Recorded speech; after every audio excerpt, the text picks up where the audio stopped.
wasted no time. Okay. Hey, good evening, everyone.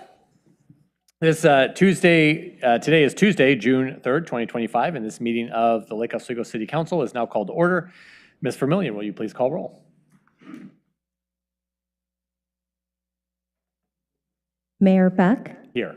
Councilors Raff. Here. Afghan. Here. We have Councilor Maboop on Zoom. Wendland. Here. Councilor Verdick is excused. Corrigan. Here. Thank you very much. Now, everyone, will you please stand, remove your hats, and join us in the pledge? I pledge allegiance to the flag of the United States of America and to the republic for which it stands, one nation, under God, indivisible, with liberty and justice for all. So we're going to start tonight with a proclamation on the Gun Violence Awareness Month. As most of us know, the first Friday in June is designated as National Gun Violence Awareness Day, known to many as Wear Orange Day. Here in Lake Oswego, we want to honor and remember all the victims and survivors of gun violence and to declare that we as a country must do more to end this public health crisis.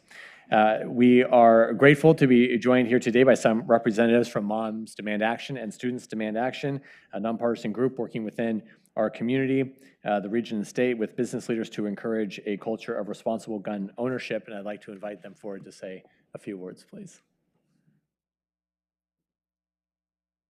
Good evening. We appreciate you all being here.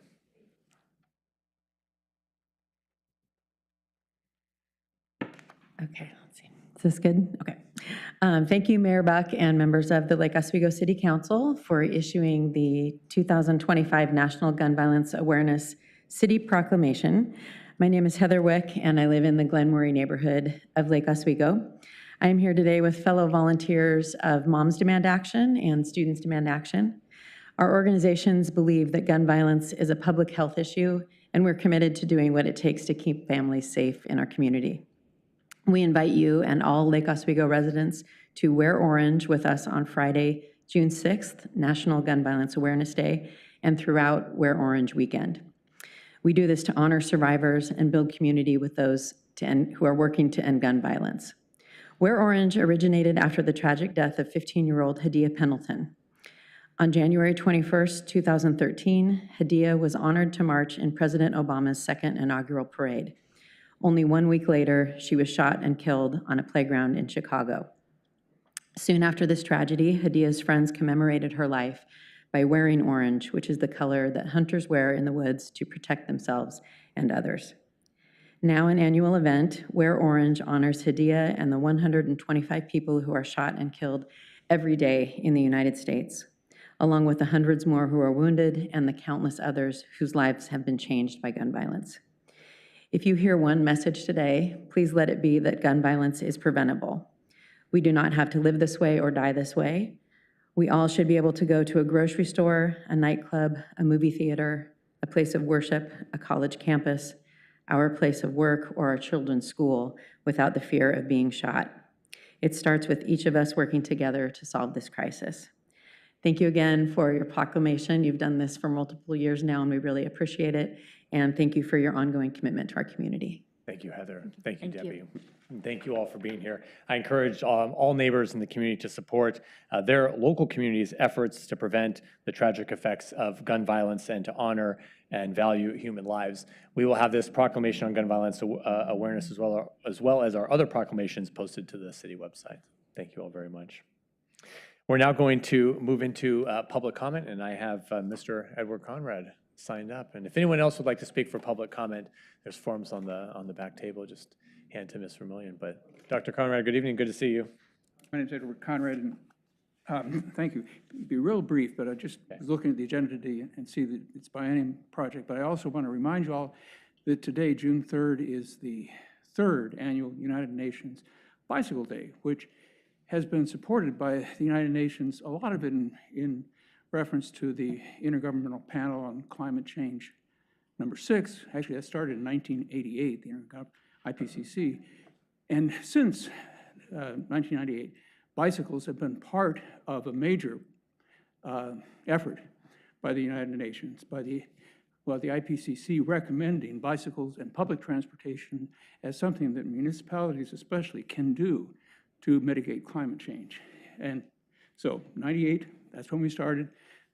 In the current proclamation by the UN shows that it does support communities in terms of equity, climate change, cost, congestion, and that aligns with some of the Lake Oswego's safe routes to school, pathways, and maybe bicycle paths, and equity concerns. So I just wanted today, so for 35 years, the IPCC has been telling the world what can be done to mitigate climate change. The IPCC is not an action body. You are. So I just want to point out that that's the agenda that has been set for 35 years. And really, this council is, I think, a more progressive council than I've seen, more looking towards the future. You're to be commended on that. But I invite you, as you consider maybe every budget item, to consider how that might be fed into efforts to mitigate climate change, improve equity, lower costs, lower congestion. That's about it. Thank you. Great. Thank you, Dr. Conrad. We appreciate you bringing that forward. Yeah. Mario, do you want to say something? You can come forward.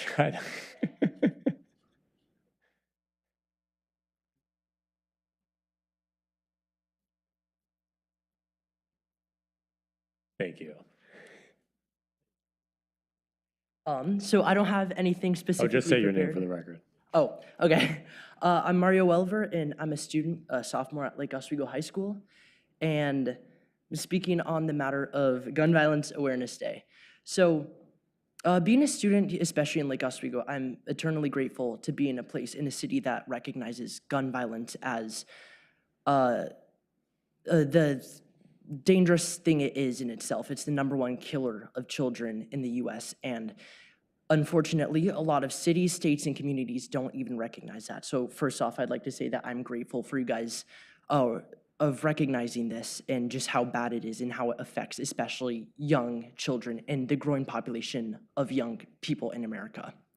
I would like to say, although, again, we do have improved security measures through bonds and stuff in LOSD, and although there is, again, lots of action to make sure Lake Oswego is a safe place to exist in, simply, there is still a long way to go in America in general, and it's often the safest communities where you think nothing happens, where things sometimes do happen.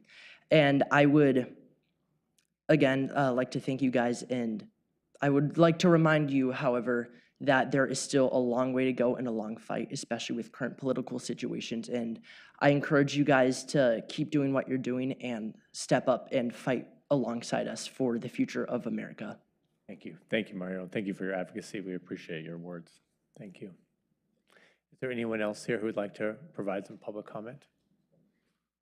Okay. With that, we're going to move on to the consent agenda. We have on the consent agenda item 6.1, which approves resolution 25-24, adopting Parks Plan 2040. Is there a motion to adopt the consent agenda? Move to adopt the consent agenda. Second. Okay, this motion's been made by Councilor Windland and seconded by Councilor Corrigan. All those in favor say aye. Aye. Any opposed? Okay. Did Councilor Mboop signal his support? With a great appreciation to the Parks Department and Kira in particular for all that she's done to make this happen. Yes. She's a miracle worker. So Great job, now she you just guys. has to get it implemented. That motion passes 6-0. Thank you, Councilor Windland. We also have resolution 25, no, sorry, I'm on the wrong thing here. Okay, we have, this is for the city councilors only. This is item 8.1. It's adopting resolution 25-25, approving appointments to the tree task force. Is there a motion to adopt the councilor only consent agenda? Move to adopt resolution 2525. I'll second. All right, all those in favor say aye.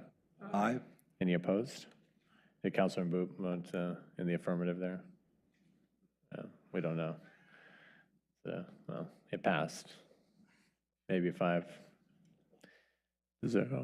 maybe 4, with the mayor abstaining. Okay. All right, so now we're going to move on to council business. We have before us the consideration of Resolution 25-26. This is a resolution approving a nonprofit corporation low-income housing tax exemption for the El Nido Affordable Housing Development, which will be located at 5110 West Sunset Drive, from the city tax levy, and authorizing Hacienda CDC to request a tax exemption from other taxing districts. And we have Director Numanolo here to talk to us about this. The CDC's representative is not, has not arrived, is on his way. I was wondering if we could move this to later in the agenda. Absolutely. till Does he that work arrives. for Thank you. everyone? Sure. We come back. Okay, we'll come back to it. Thank you very much. We're just going to defer this item, and we're going to move to the public hearing. And we have a public hearing on our budget. We have resolutions 25-11, 25-12, 25-13, 25-14, all related to our biennium budget. We're going to start with a review of the hearing procedure by Ms. Osnick. In an effort to be as concise as our finance director, I'm going to be reading out the public hearing in an abbreviated fashion. This is a public hearing. It involves a legislative policy decision that is within your sound discretion. Resolutions 2511, 2512, 2513, and 2514 are all related to budgetary processes that have been run through the statutory process. And so our public comment is going to begin with a presentation by Mr. Cross, our finance director. I'll ask you all now if there are any financial conflicts of interest. Ex parte and site visits don't need to be declared. No. Seeing that there are none, I'll just remind everybody that if you wish to testify today, you can see in the agenda, that there are time limits, and they are generally represented about 10 minutes for organizations, 5 minutes per individual. Thank you very much. All right. Director Cross, good evening. Good evening, Mayor, Council. I'm Sean Cross, the Finance Director. So for the public hearing tonight, just like the Budget Committee, we have the state shared revenue, the additional alcohol tax that we need to have the public hearing about for, it's about, I don't know, it's the 14% tax. And then, of course, the budget itself. The only adjustment that the Budget Committee made, and you're half of the Budget Committee, was $1 million move in the street fund for one pathway over there in River Grove. Other than that, I'm here to answer questions about the budget, but you were at the Budget Committee, so I don't know if I need a presentation. Okay. Thank you, Director. We'll see. Is there anyone, we're going to go ahead and we'll open the public hearing first, and we'll see if is there anyone here who'd like to testify on the city's budget? Okay, seeing no one, I'm going to close the public hearing. And colleagues, do you have any questions? Director Cross? Okay, would someone like to make a motion? I'd like to try to get him. We'll let him try the motion. Make a really long motion. You're not even, okay, Councilor Corrigan. Just, no, just this.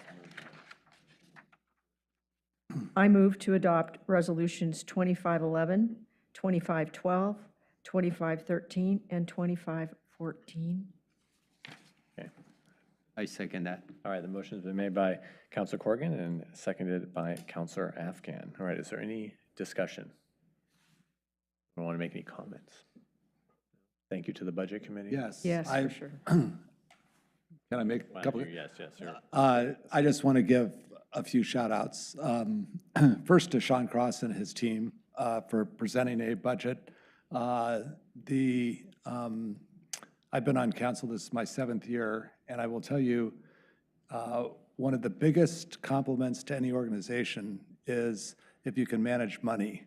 And the city of Lake Oswego has done an excellent job of managing money, and it's taken so much energy and time that it gives, that staff has done to make sure we run a great organization.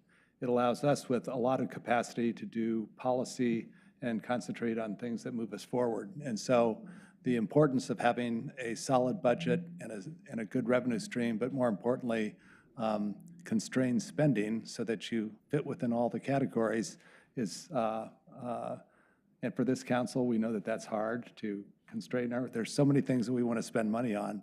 But I just want to thank the Budget Committee, the chair, everyone has done a phenomenal job of getting us through the process. And I want to shout out to our city manager, Martha, who leads the whole process. And she is able to keep everything balanced and fair. And that's not easy. So I just want to thank everybody for good work and keeping us financially sound. And I know that Director Cross does a very good job of making sure with limited numbers of words, he does a very powerful punch with the size of his notebook. So. Thank you, Councilor Wendland. Councilor Afghan. And Councilor Wetland's statements are backed by the audit that happens, financial audit, with no findings for the 3 years I have been here. So that's a big compliment to the way the city is running its budget and how they're spending the money. No findings by an audit committee, professional audits, that speaks volume. Thank you. Thanks, Councilor Afghan. I think the city manager does a great job preparing a budget that reflects the goals of the city council and within the limits of our financial resources.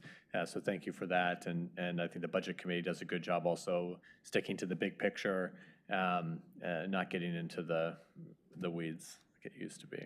It's much better. And also kind of sticking to that big picture and also adhering to the council goals, which of course are informed by so much community input, really representing all the things we have to look forward to in these years ahead. So we're a fortunate community that we have a strong tax base that can cover all of our basic services, but it's also thanks to all the department heads here in the city who run things very well and keep good track of their budget and do right by the residents. So. Thank you. All right, all those in favor, say aye. Aye. Any opposed?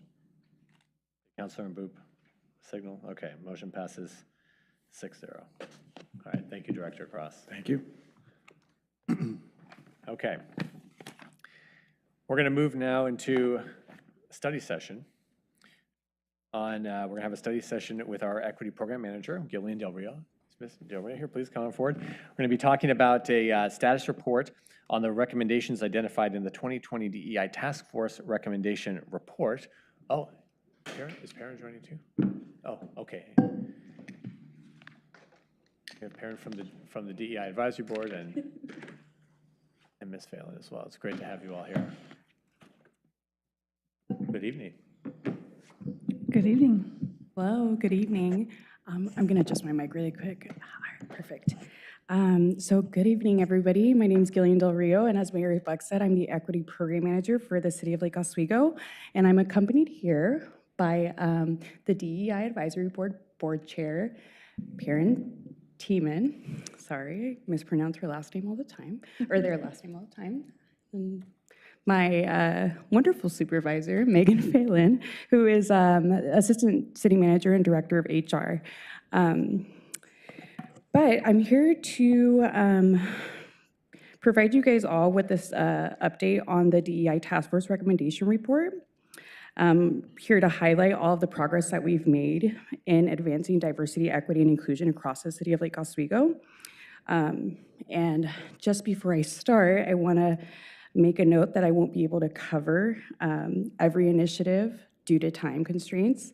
I want to emphasize that the equity work happening throughout our departments is both meaningful and ongoing, but there has been a more detailed analysis provided to you all in the report that you guys received.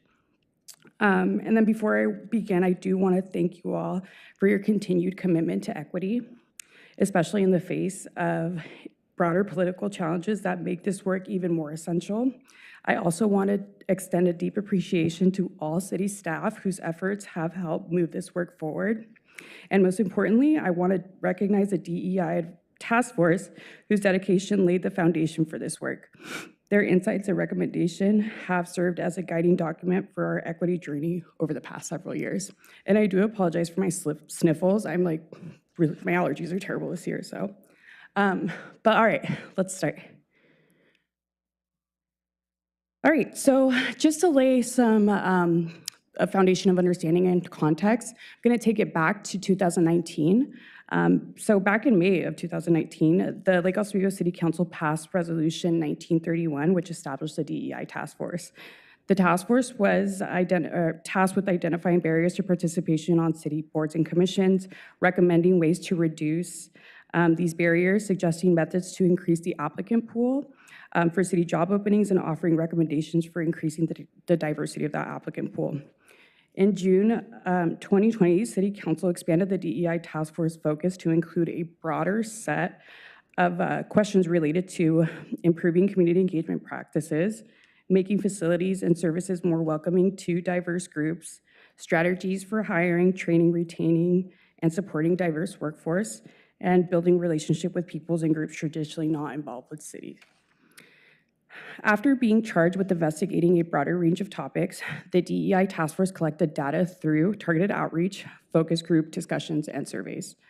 In December of 2020, the DEI Task Force presented its final recommendation report to City Council, which outlined 4 overreaching recommendations, as well as recommendations on 5 key focus areas that you guys can see up here, which included boards and commissions, community engagement, human resources, facilities and programs, and youth engagement. So, the DEI Task Force recommendation report. There's a total, I would say, of approximately 40 recommendations in the DEI Task Force recommendation report, 26 of them being completed, while 7 are currently in progress and 6 are beyond our capacity to complete. With that background, let's take a closer look at each of these 5 focus areas outlined in the DEI Task Force recommendation report and where we currently stand in implementing those. All right, so to get us started, we will start with the 4 overreaching recommendations. We can see that 75% of the recommendations have been completed, while 25% remain in progress. 3 of the 4 recommendations were completed, which included hiring a full-time equity program manager, AKA me, establishing a permanent DEI advisory board, and cultivating partnerships with community organizations. Recommendation number 3 is currently the only recommendation in progress, which consists of a comprehensive training and development program for City Council and boards and commissions. In 2020, we hired a trainer to conduct an equity training for City Council, the executive team, and boards and commission members. Although this training was provided initially, it has not been provided every 2 years as recommended. While there's still work to be done, we've achieved some major milestones within this focus area that has really laid the foundation for our equity work here in the city. The first one being me, being hired, yay, thank you. Number 2, DEI Advisory Board was established in 2022. My first day on the job, that was actually my first meeting with that board, and that was, Mayor Buck was our liaison at that time, and we've really come a long way. Really happy and grateful for the board helping me with all of this work. But the transition from a temporary task force to a standing board really ensured ongoing community input and accountability. And then the last major milestone that I'd like to talk a little bit about is the implementation of cultural celebrations. So our events, our cultural celebrations include Lunar New Year, MLK Community Celebration, Asian American, Native Hawaiian, Pacific Islander Month celebration, Juneteenth, and the Cultural Exchange. All of these events celebrate the richness of Lake Oswego's diverse communities. These well-attended gatherings foster inclusion and encourage cross-cultural engagement and create welcoming spaces for meaningful connections. And with that being said, I'm gonna go ahead and pass the mic over to parents so they can talk to us a little bit more about boards and commissions. So yeah, here you go, Perrin. Awesome, thank you. Hi everyone, once again, I'm Perrin Tiemann, if you haven't met me already. And just to kick it off by talking about one of my favorites, our boards and commissions. As we mentioned, The DEI Advisory Board was just established in the past few years, and I'm very grateful to be on it. But of course, diversity, equity, and inclusion matters on all of our boards, not just the one dedicated to diversity. In this category, we have completed 50% of the goals, 33% are in progress, and 17 remain incomplete. A complete overhaul of the boards and commissions process has really helped develop our success in this area. A lot of barriers have been removed in recruitment, application, the interview process. I know I, for one, was quite pleased to be able to participate in a remote interview. Overall, we've also increased the amount of demographic information that's being collected in this area. 89% of people completed that demographic information last year. So some of the areas that we are still less diverse in our representation are home ownership. 85% of the boards and commission members own their homes, and 15% are renters, whereas 30% of our population are renters. 77% of our board members are white, and there are some boards that are still completely white. So we're going to continue working on that targeted outreach to BIPOC communities to make sure that we're moving forward in a positive direction. And one super fun, exciting thing as a young person is that we've made our youth membership a permanent strategic part of our boards and commissions. And in the past few years, absenteeism of our youth members has significantly decreased from 48% to 8%. So props to the city folks who worked that out. And we have 10 youth members across 5 boards. So thank you. Yeah, thank you, Perrin. It's a lot of information, but we've done a complete revamp of the recruitment and application and interview process, which I think has really shown wonderful results. But moving forward to one of my favorite sections, community engagement. So as of now, we're proud to report that 87% of our community engagement recommendations have been completed, with only 13% of these recommendations being beyond our capacity to complete. This reflects a deep commitment to building meaningful and equitable connections with our community. Bless you, City Manager. And then some major milestones I'd like to highlight are language access. We've made meaningful strides in expanding our language access services. This includes offering translation services, posting clear signage at public counters to inform residents and community members about available translated materials, and providing interpretation and translations upon request to ensure equitable access for all community members. Additionally, all public meeting documents now include a notice encouraging individuals to request language access services. We've also implemented kind of like a how-to guide for individuals to be able to access public meetings, participate. So we're really making this a priority when it comes to our public meetings. One of the second milestones that I'd like to highlight is partnerships with community organizations. We've built strong partnerships with key organizations, including the school district. These partnerships help us better understand and respond to the needs of families, students, and residents, especially those who have been historically underserved. And lastly, cultural event collaboration. We've partnered with local community organizations through sponsorships, planning efforts, and municipal grants to co-host a range of cultural celebrations, including Lunar New Year, Diwali, Juneteenth, Hispanic Heritage Month, and Asian American, Native Hawaiian Pacific Islander Heritage Month. These events aren't just joyful and educational, they also serve as a powerful expression of belonging and inclusivity in our city. All right, well, moving forward, I'm gonna turn the mic over to Megan Phelan, who's gonna talk a little bit more about human resources. Thank you, Gillian. And certainly I appreciate the opportunity to talk about the HR-related programs and services that we've been able to implement as part of the recommendations report. There's a couple that I wanted to mention specifically, and one is our onboarding program. This is the first onboarding program we launched was about 2 years ago.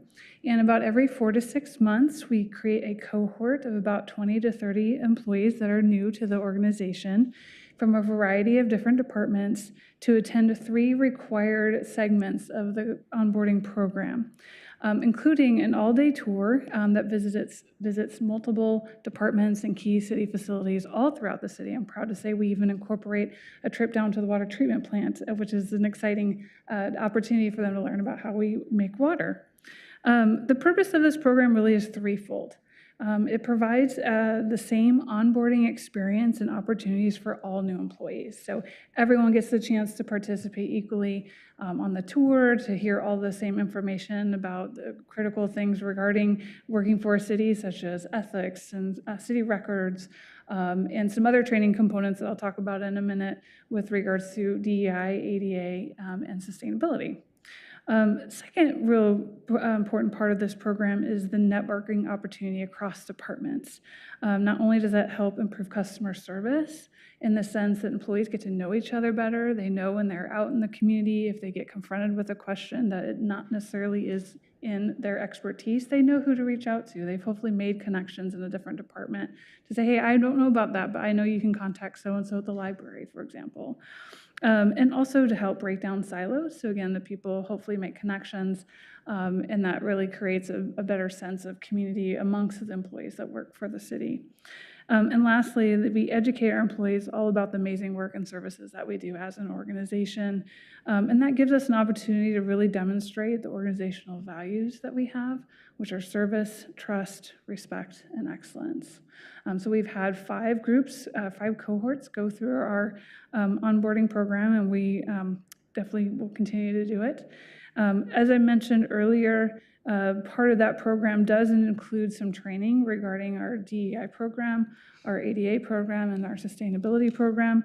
And that was a catalyst to launch our employee training and development program that is actually offered to all city staff. We've established that training to provide basically over 200 city staff have gone through it to date, with plans for us to complete it and make sure everyone gets the opportunity to go through that. And then moving forward, we'll continue to implement that as part of our training program.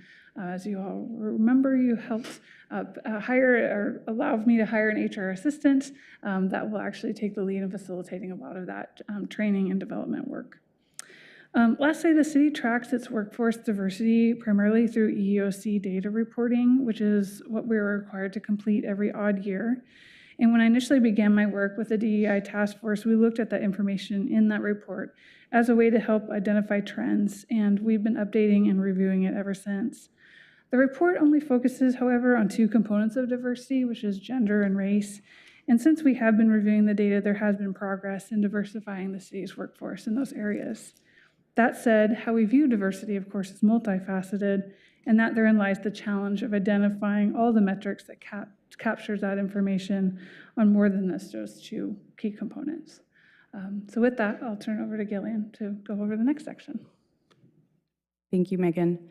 All right, so jumping into facilities and programs, as shown in the donut chart, we can see that 67% of the recommendations in the facilities and programs section have been completed, 22% of them are in progress, and about 11% are beyond our capacity to complete.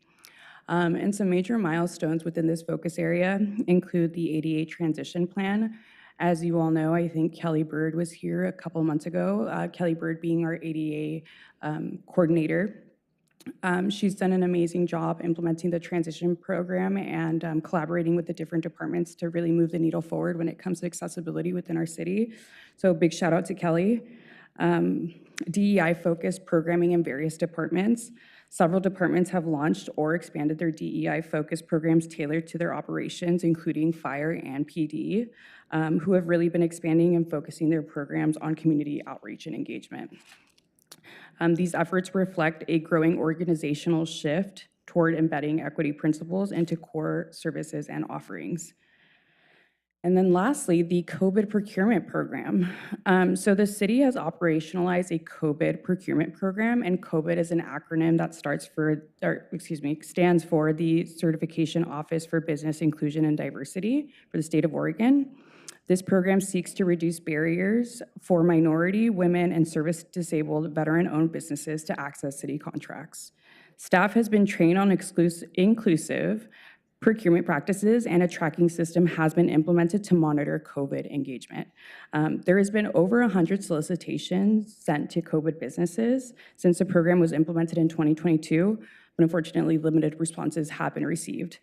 But with that being said, many of the vendors that we currently contract with do qualify for COVID certification, but choose not to pursue it for whatever reason they, I don't know, find appropriate.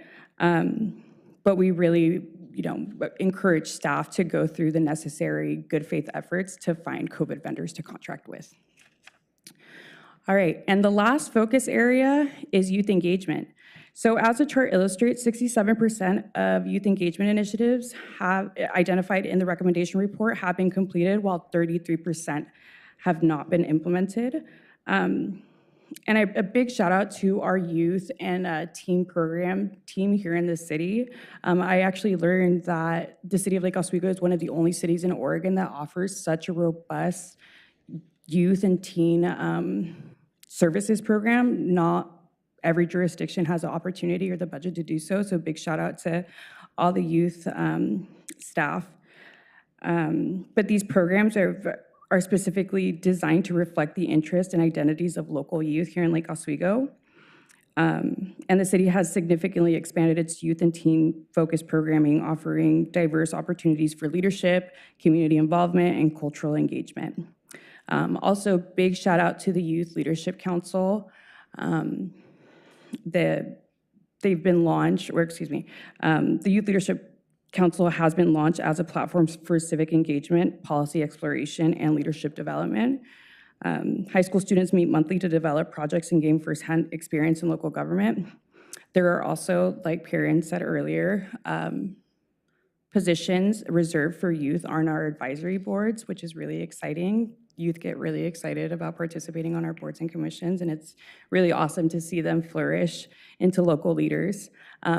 The Lake Oswego Teen Lounge also serves as a hub for teen activities, offering classes, clubs, teen events, and volunteering opportunities. And lastly, I'd really like to highlight collaboration across the teen groups. I think that 33%, the recommendation that wasn't necessarily completed was that of creating a youth summit for all of our teen groups. But budget-wise, it's out of our capacity. But even though a youth summit hasn't been formalized, there's been a fall social event where all youth members, all youth participants and youth board members come together to get to know each other and their respective program. This has led to collaboration between teen groups and has really fostered a stronger and more unified voice for the youth in our community. All right, so I promise I'm almost done. Here's just a medley of some pictures that I thought were really great and illustrate the different equity initiatives across our city.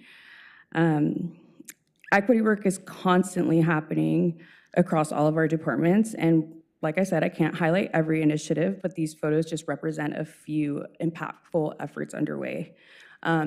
Bottom right, we can see the Adult Community Center, which offers inclusive programs for all, but the Adult Community Center focuses on our older and aging community.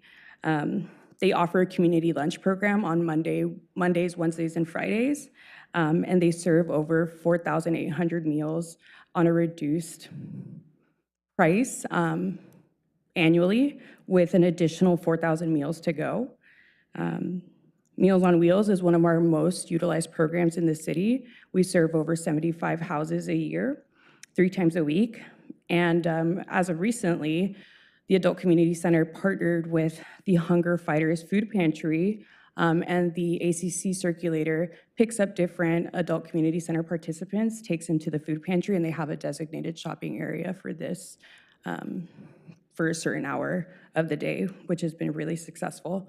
And then also we can see bottom left, middle right with the lions, just cultural events, photos from Juneteenth, Asian American, Native Hawaiian, Pacific Islander Month celebrations. Fun fact, our recent Asian American, Native Hawaiian, Pacific Islander Month celebration that just happened last month drew in over 600 attendees. So these events are very well attended, and it's really great to see everybody come together. And all right, last slide. So I just really wanted to highlight how, after being here for 3 years, seeing the trends and the changes, how we're evolving toward equity. And as we've worked to advance equity throughout the city, we've encountered areas that required creativity, adaptability, and long-term vision. This next slide highlights some of the foundational work that we've undertaken, acknowledging both the complexity of building a citywide equity program and the meaningful progress that we've made. These reflections aren't setbacks, but stepping stones that are helping us grow our internal capacity and our community impact. So starting out with building a comprehensive citywide program. Establishing a comprehensive citywide program in a full-service city like Lake Oswego has had its challenges. It's been a complex undertaking. Each department operates on its own unique set of goals and structures, which means that a one-size-fits-all approach regarding an equity plan wasn't the right fit.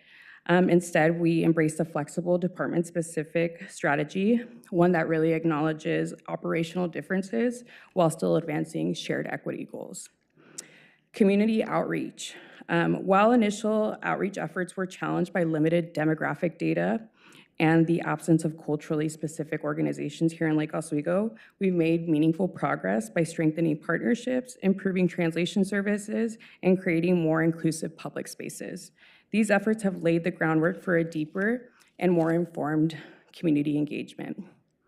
Limited data infrastructure. We are actively working to build necessary systems, and our early efforts have already sparked cross-departmental conversations about how we can use data more intentionally to inform equitable policies and track progress. These foundational steps position us well for continued growth and impact. And finally, future opportunities for implementation. While several of the recommendations in the report were valuable, a few extended beyond our current capacities and resources. However, we do remain hopeful that as opportunities arise, we'll be able to revisit and implement these ideas in alignment with the city's evolving goals and capabilities. All right, so one last little thing before I'm done. As we've seen today, the City of Lake Oswego has made meaningful progress toward advancing DEI, the DEI Task Force recommendations, from improving accessibility in our facilities and launching inclusive programming to increasing youth engagement and reforming our recruitment practices. We've laid a foundation in equity in our community. And yet, we also recognize that there's still work to be done. Equity is not a finish line, but a continual commitment to growth, accountability, and transformation. Some recommendations remain in progress or have not yet been started, but that's okay. It gives us a clear path forward and helps us focus our efforts where they're most needed. The accomplishments that we've shared today are a result of collaboration between staff, community members, and city leadership. Thank you to the council for supporting this work and staying committed to equity even during challenging times. So let's continue building a community where everybody feels seen, welcome, heard, included. And I'm happy to answer any questions, so. Thank you, Ms. Del Rio. Thank you to the three of you for a great presentation. And really going through that report, I mean, it's an incredible, looking back, like an incredible amount of work that has been accomplished over these past years is really impressive. It's, kind of forget about it, really, not forget about it, but it's like it's going on, we're like, whoa, wow. Like, yeah. Each little piece right. that we've done, the boards and commission work, right. the youth work, I mean, and then, of course, to hear about, well, we don't hear about as much what goes on the HR side within the city organization as well is critical. And so much of this is so, foundational. I like my little food analogies, but, I think about the nice, like, setting the table, right. the food, and it's like, oh, wow, this is great. But there's so much that goes into that, behind the scenes. I think these work plans, these goals and efforts are really that foundational work, a lot of it behind the scenes, that if we didn't have it, we would certainly notice it, big time. And a lot of this has contributed to, this kind of transformational work in the community over this past decade or so.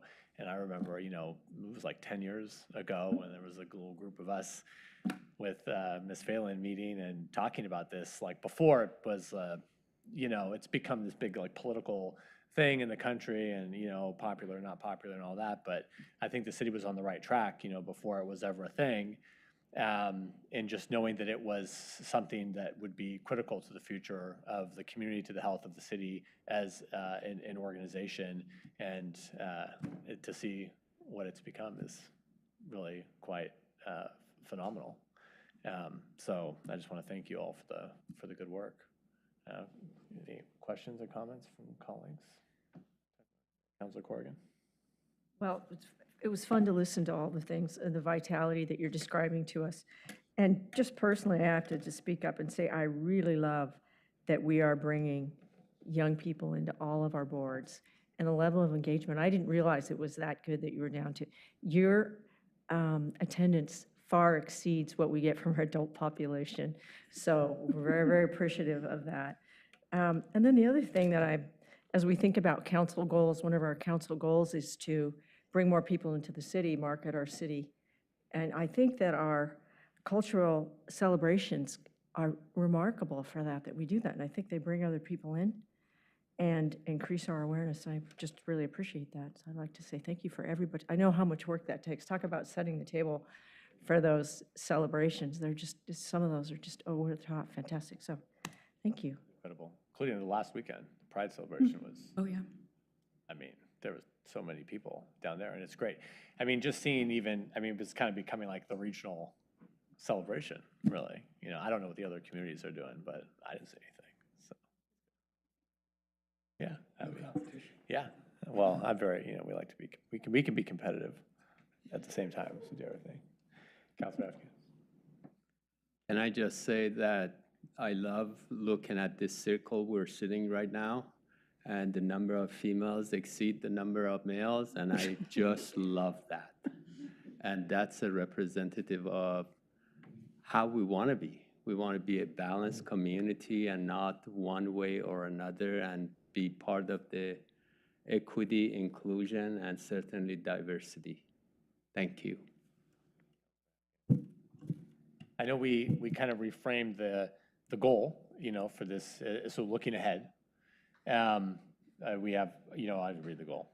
Attract and support a diverse population where all people have civic agency, the opportunity to thrive, and equitable access to city services. And kind of looking forward how that goal might tie in with other efforts, you know, that we're doing here in the city. I think especially around civic agency and like our communications efforts, like separate goal. That could be a big part of that. And then also just how our community is changing. You know, we have new, through our housing efforts, you know, different, diversifying the income levels of the community, which has like been a big thing. I think class issues in the town have long, you know, been present and somewhat more problematic, and how we're supporting these new residents, you know, coming in, and also keeping our eyes to ways in which it's good to focus on communities that have historically been marginalized, and now we have some kind of new demographics that are also being, you know, marginalized. Maybe not historically, but now, you know, they are. And so, how we're being responsive to all the different kind of facets of the community, kind of being dialed in, really weighing or leaning on community members, and that's why the boards and commissions are so critical, having that mix of perspectives and backgrounds to help inform this work. Because I mean, if it was up to us, we wouldn't know. You know, I mean, we have our own levels of diversity, but also in many ways we're kind of all in the same boat. So it's just really, really helpful, and I think we're looking forward to how we can help support kind of this next, you know, next phase, I guess, of the word. I don't have any thoughts on what that will entail. Oof. Well, I think there's a lot that goes. Yeah, go ahead. I definitely think that the recommendation we're hoping to get from council is that you'll ask staff to work with the DEI advisory committee to come back to you in December, near the end of the year, with some sort of ideas on what that could look like. I mean, certainly we do have We could look back to how we set up initially the DEI task force, whether the advisory committee wants to take on that work or has capacity, frankly, to take on the work to do community outreach and look at specific areas of programming to essentially create another set of recommendations, or scale that back to a different level of work. That would be something that we would hope the advisory committee could help staff guide, so that we can come back with that recommendation to the City Council. Mayor Buck, we have Councilor Maboop. Oh, okay. I have Councilor Williams. We'll go to Councilor Mboop and then to Councilor Williams. Councilor Mboop. Oh, hello. Good evening. Oh, yeah, good evening. Thank you, sir. Okay, thank you. I just wanted to thank Jillian and the DEI Advisory Board, the city manager and assistant city manager, and really it's very important that people understand. There is one of during the public comment who said how progressive is our city, that Lake Oswego is a very good city to live, is a very good city that has, like make us proud. Like last weekend, anyone who live in Lake Oswego, when you saw what happened on Millennium Plaza, you realize that this city, if it's not the most progressive city in Oregon, no one can come and tell us anything about what Jillian showed it, our youth participation, the people at the ACC, all our community members are involved in this city. Our police is a police of the 21st century that is more and more involved with our population. So honestly, we have always a way to go. There's always things to do. I talked to Jillian like that we need more, because this work needs more numbers, but we should be very proud of what we're doing. And like we say, there is an intersectionality in the work we're doing. If you realize that because we fought for some minorities, the success of those minorities help us minorities to rise. That no one before, when we built the building, no one thought about folks who were not mobile, who were on wheelchairs. But because of the fight for more inclusion, those people now, there's a federal law on ADA. So there is always that when we say rising tide, lift all boats. And that's what is happening here in Lake Oswego. And I'm very proud. I just wanted to say that. And I'm proud to serve as the liaison of this board. And, Aaron would be very happy. Honestly, what we're doing, we don't need any more. Even now, we are doing our own advertisement. Sunday, during the Pride Festival, many people didn't come from Lake Oswego. They were coming from all over Oregon, from far away, even from Salem. Where do they come? Lake Oswego. So we are making our own. We show how we are inclusive, how we are open to the world.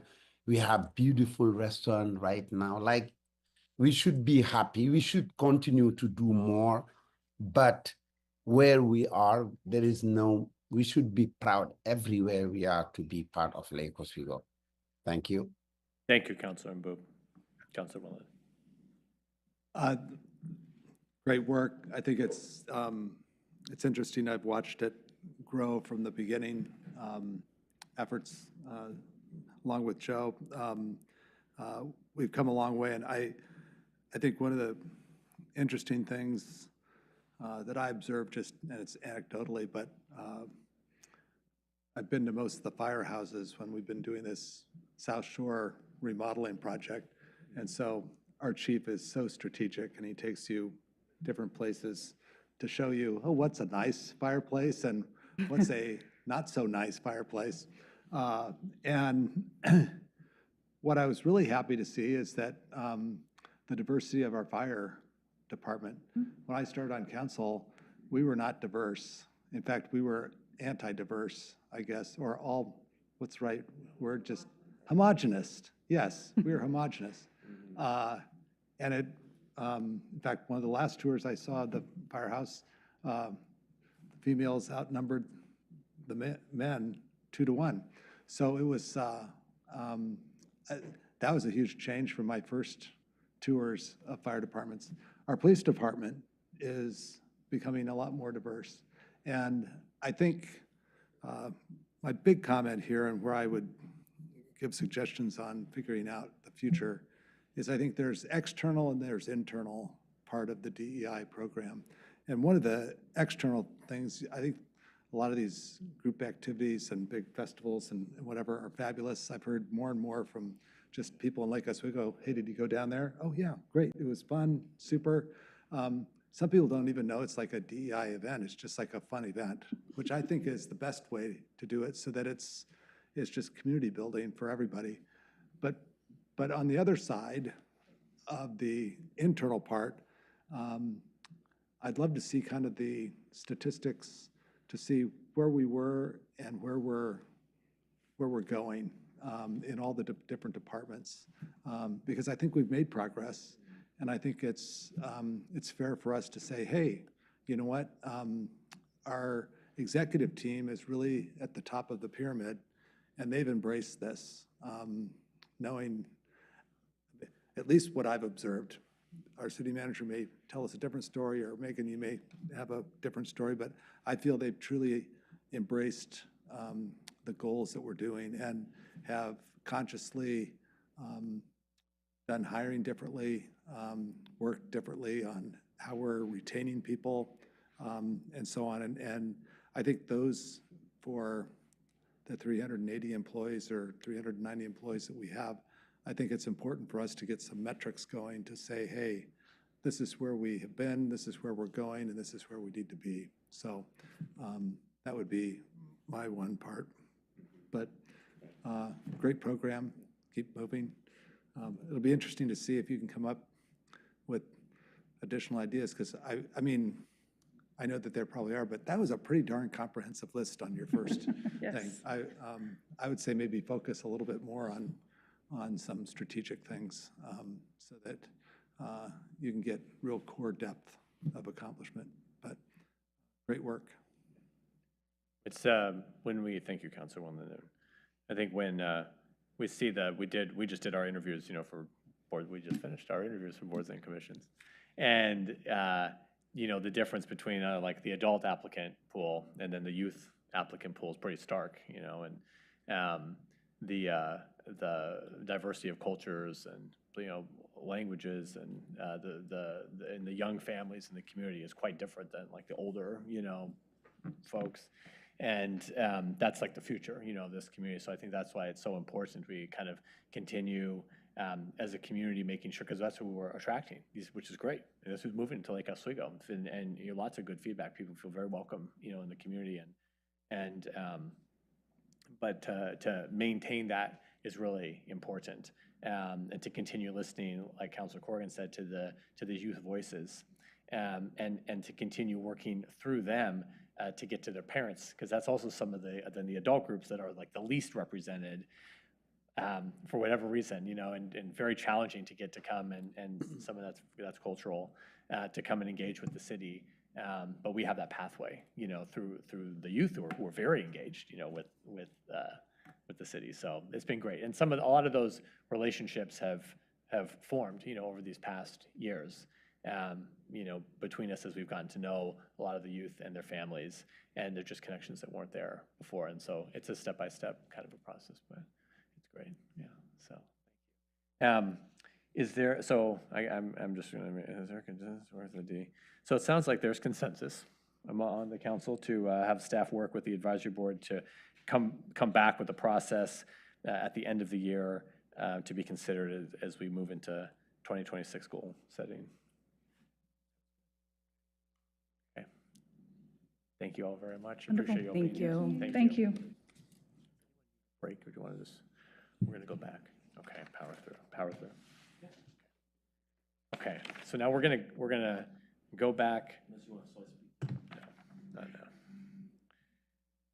To the council business. item. This is consideration of Resolution 25-26. This was item 9.1 on the agenda that we deferred just a little bit. And we have Director Numanalu and Dr. Fonseca from Hacienda. And good evening to you both. Good evening, Mayor and members of the council. My name is Jessica Numanalu, Community Development Director, and I'm joined today by Dr. Ernesto Fonseca, who is the CEO of the Hacienda CDC. Thanks for being here, Ernesto. I will just very briefly introduce the resolution before you tonight, which is Resolution 2526, and there are two requests in this resolution from the Hacienda CDC.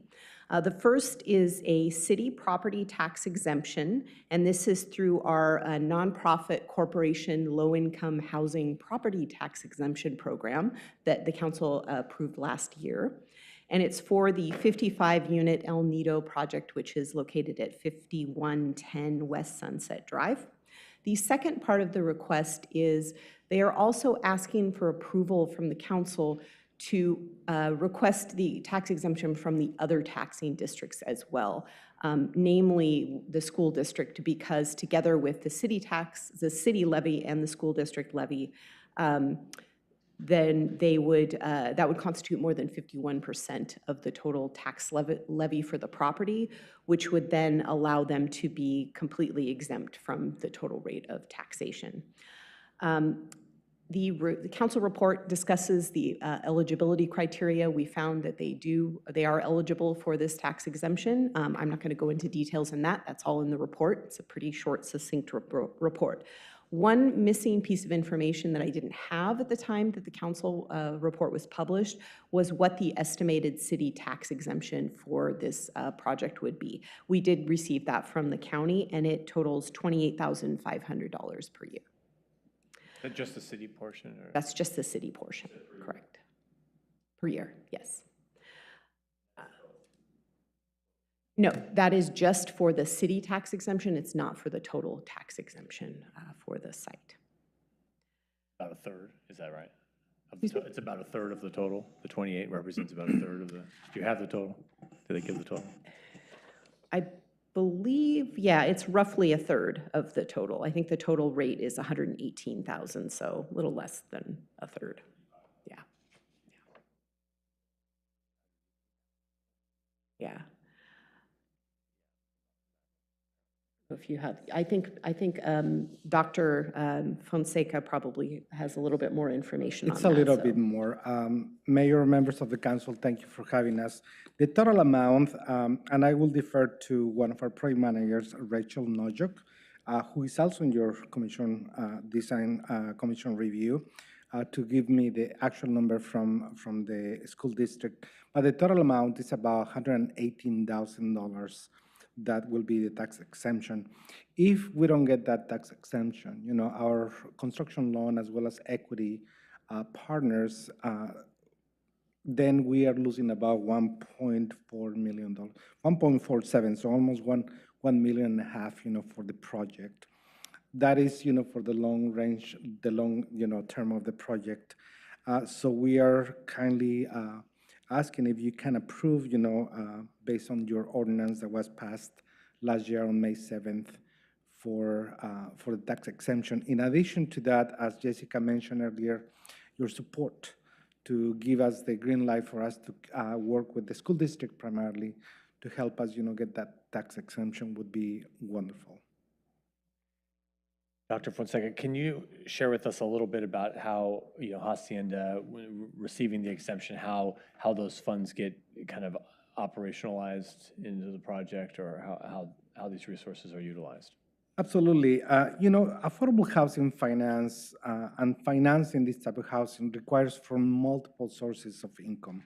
Typically what we do, we apply for low-income housing tax rates through the state, so the Oregon Housing and Community Services Department.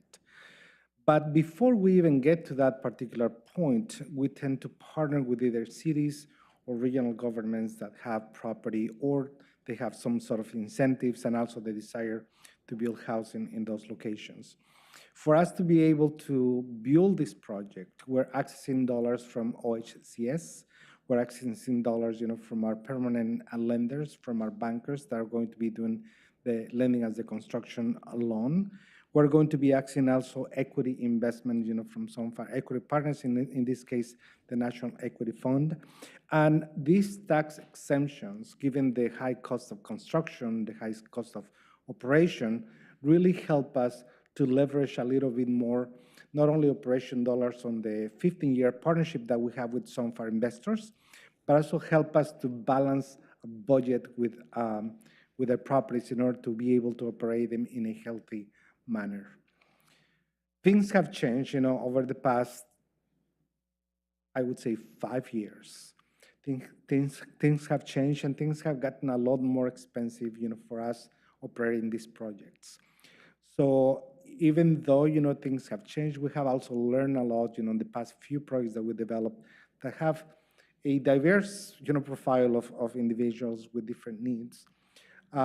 Even though, we have had some hard lessons, through those different projects, we feel very well prepared to do this. But today, more than ever, this tax exemption is important, not only for us, Hacienda CDC is a nonprofit organization. We not only serve Latinos, we serve absolutely everyone. We have about, depending on the property, between 20 to 40% of our residents are from different communities. But and we expect the same in Lake Oswego. We expect to find, different and diverse number of residents that hopefully, live, work close to the city, so we can provide that service to them in the form of housing. So to sum it up, we utilize those funds for us to be able to make the financing pencil out and for us to be able to have enough operating dollars, over the long run. Financing these projects takes a lot of planning, and we have to have very, very outlined line items for expenses, from windows, replacing windows, heaters, security, you name it, all of those things.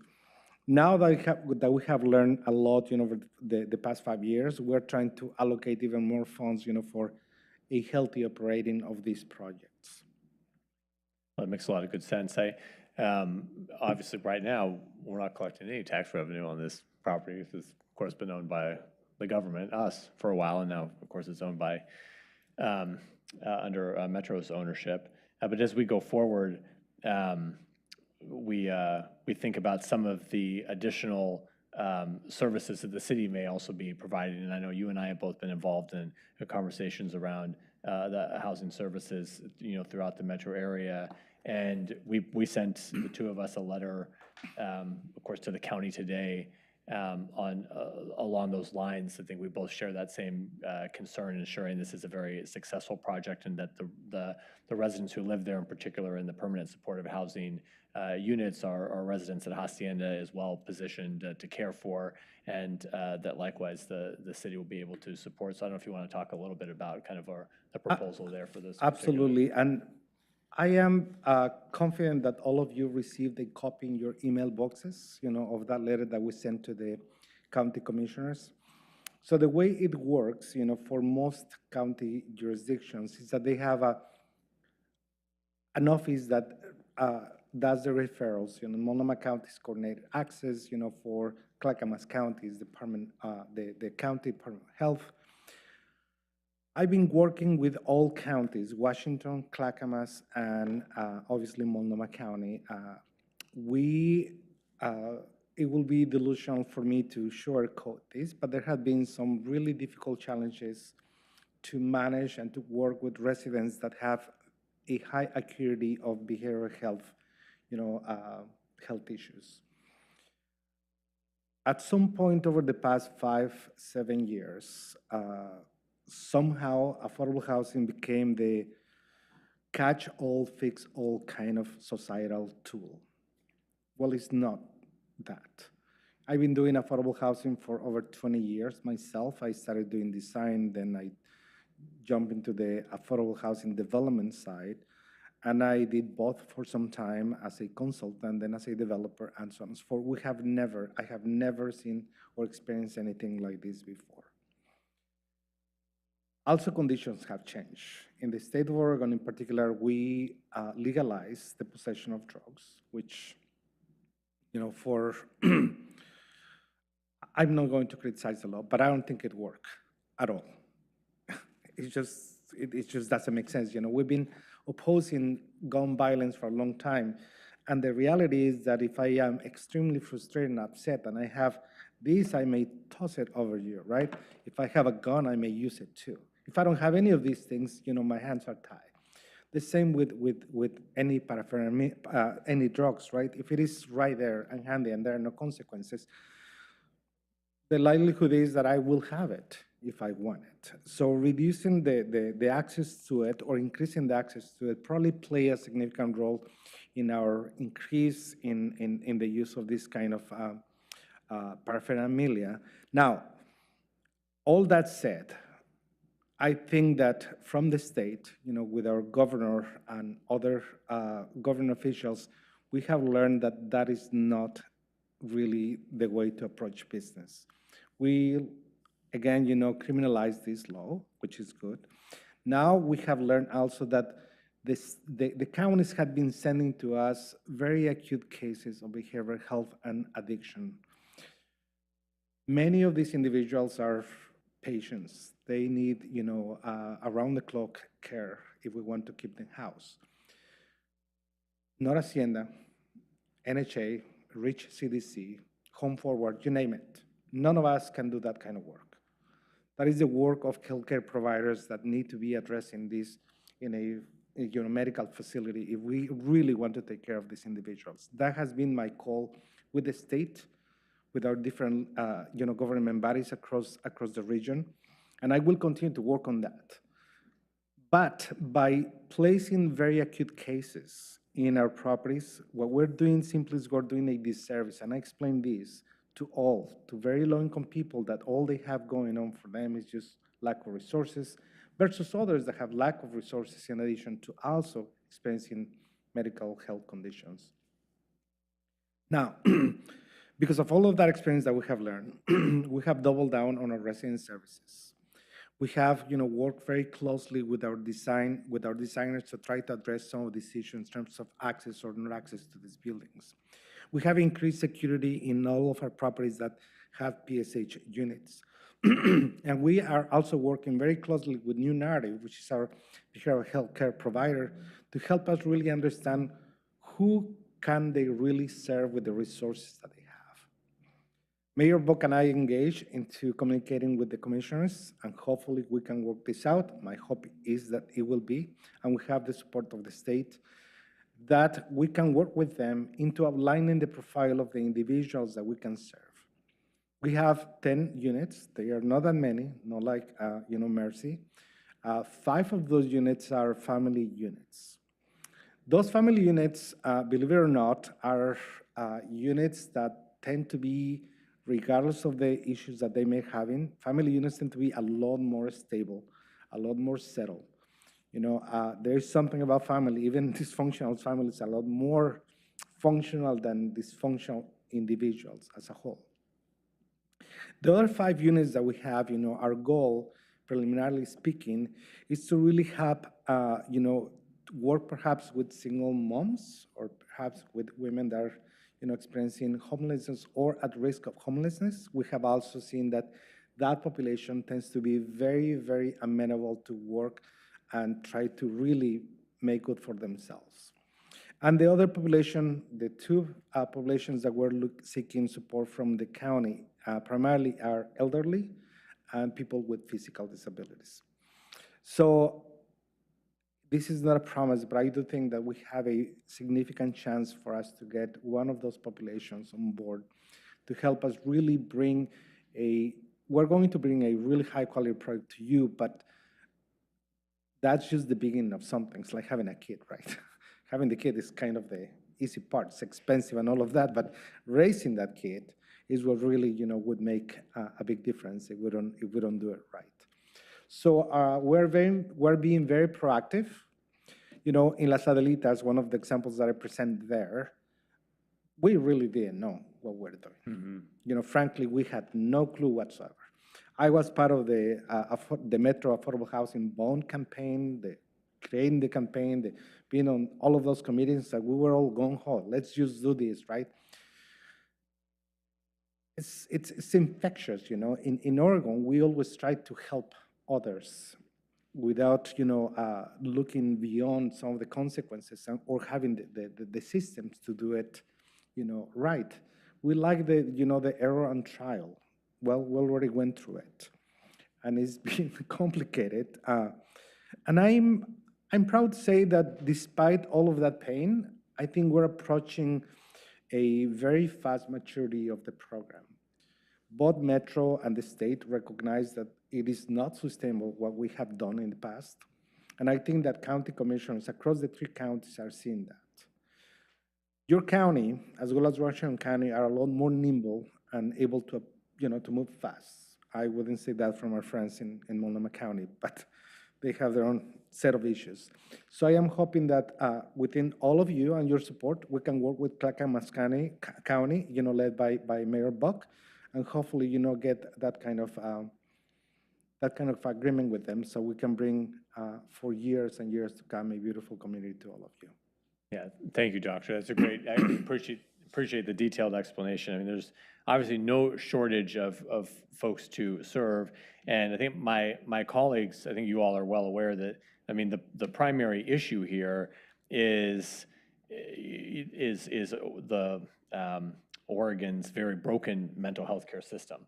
And so, like Dr. Fonseca said, if you've started using supportive housing, the supportive housing program, as a kind of a catch-all for everything, and folks who really would otherwise belong in a healthcare facility where there just is no facility, or they're certainly lacking the capacity, anywhere near the capacity that is needed.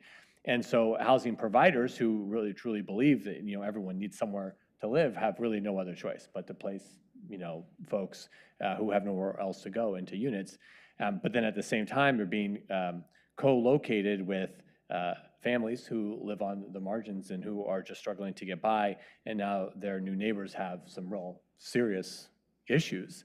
And those kind of developments where there is that co-location that can be done, and there are some benefits to it, but it has to be done with extreme care and investment that we are not able to make. When they talk about wraparound services, they're not healthcare services. I mean, it's very light type of case management, because they're not providing. Once a month, and if they find you in your apartment, great. If they don't find you, then they miss you.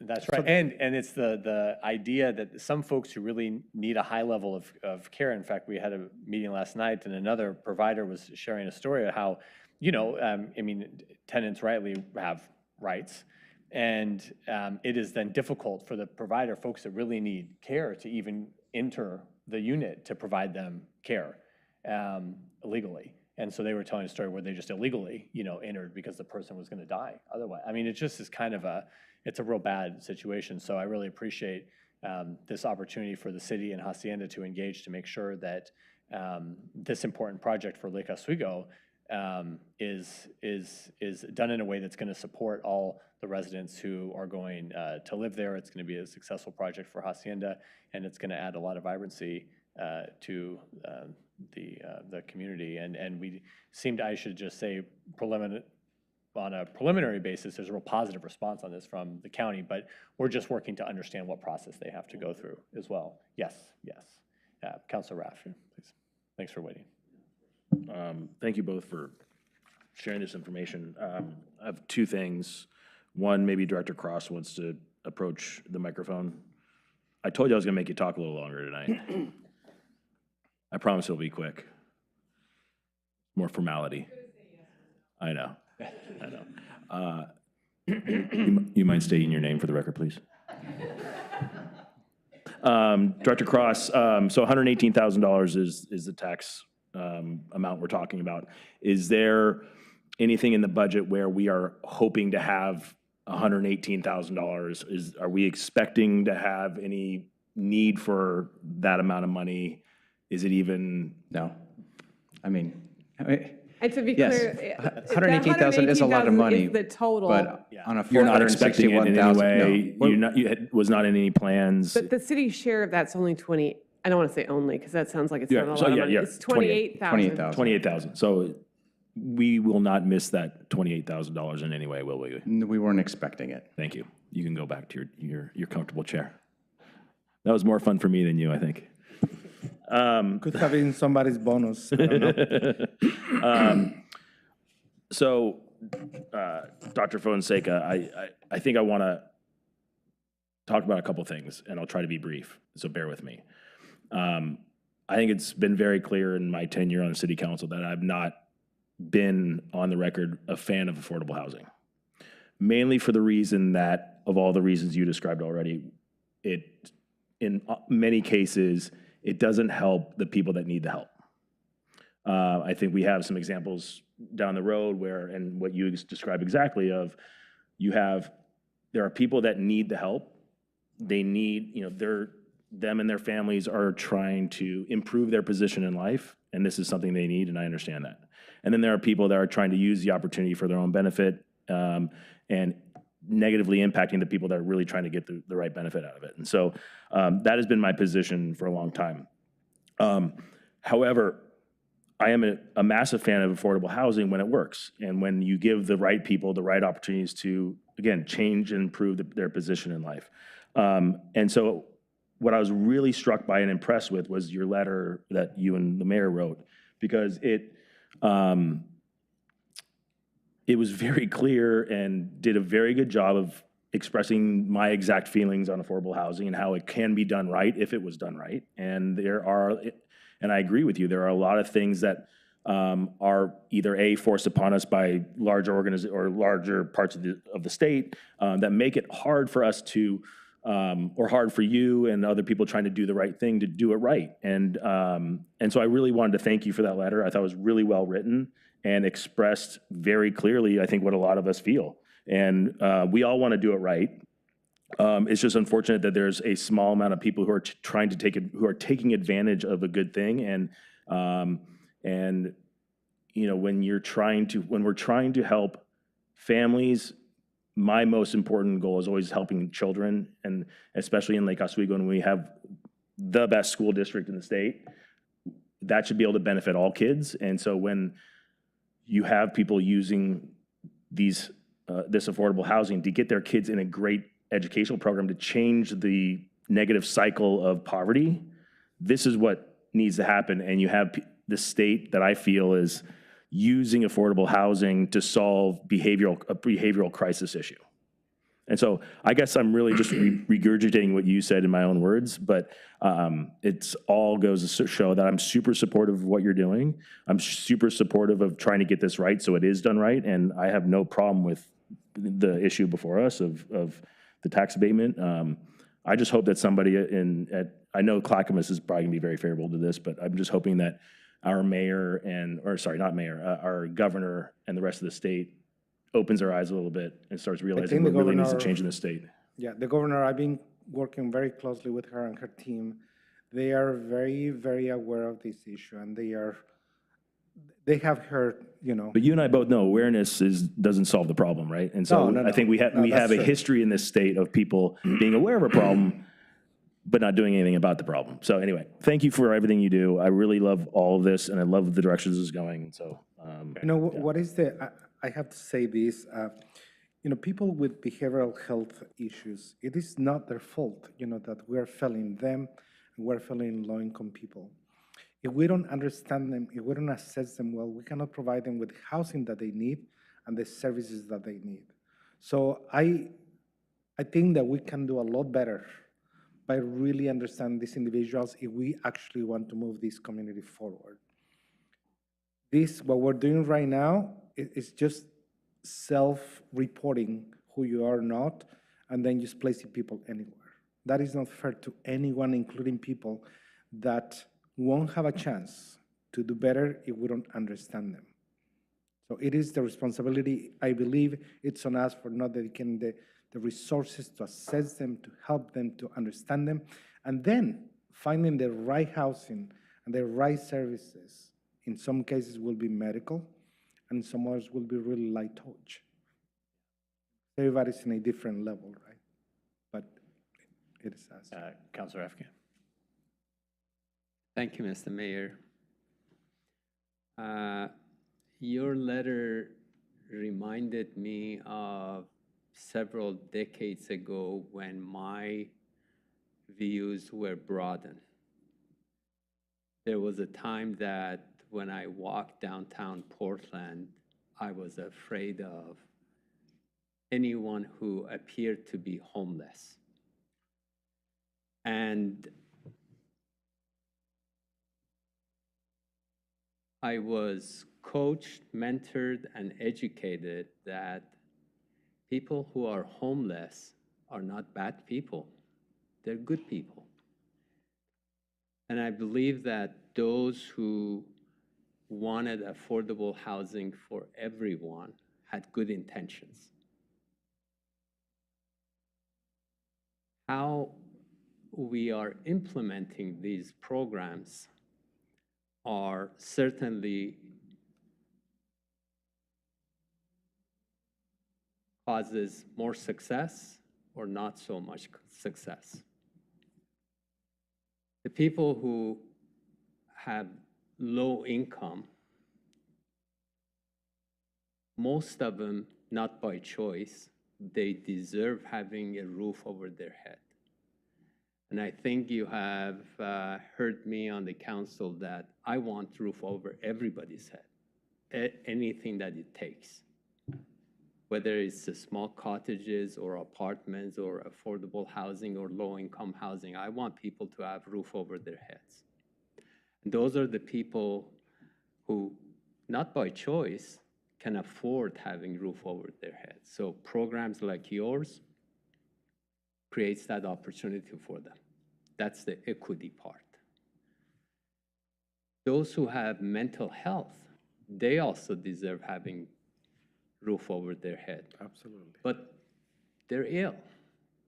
And we cannot just put them in the same category as those who have less fortune than most of us.